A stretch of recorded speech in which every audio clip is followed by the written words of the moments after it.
పాటు గ్రామాల అభివృద్ధికి నిధులు ఇవ్వకుండా గ్రామాల్లో ఇచ్చిన మాట కోసం సొంత నిధులు వాడిన సర్పంచులకు ఆత్మహత్యలే శరణ్యమయ్యాయి.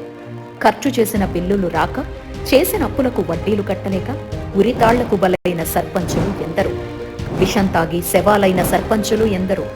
సర్పంచులంటే సావులు గుర్తొచ్చే స్థాయిలో బీఆర్ఎస్ 10 ఏళ్ల పాలన సాగింది.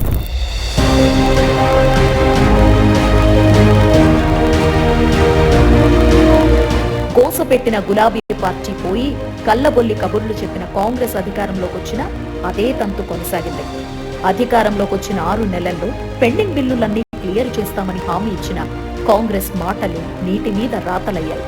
సర్పంచుల ఆత్మహత్యల పరంపరకు తెరపడకపాయి. సర్పంచులకు మళ్లీ అదే అవమానం, అదే అప్పుల భారం. బీఆర్ఎస్ గ్రామాభివృద్ధికి రూపాయి ఇవ్వకపాయి.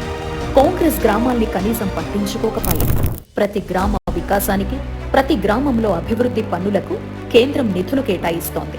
పచ్చదనం నుంచి పారిశుధ్యం వరకు, అంగన్వాడీ నుంచి ఆడబిడ్డల గౌరవం కాపాడే టాయిలెట్ల నిర్మాణం వరకు, రోడ్ల నుంచి ఇంటింటికి మంచినీటి సరఫరా వరకు అన్నింటికీ కేంద్రం నిధులిస్తోంది.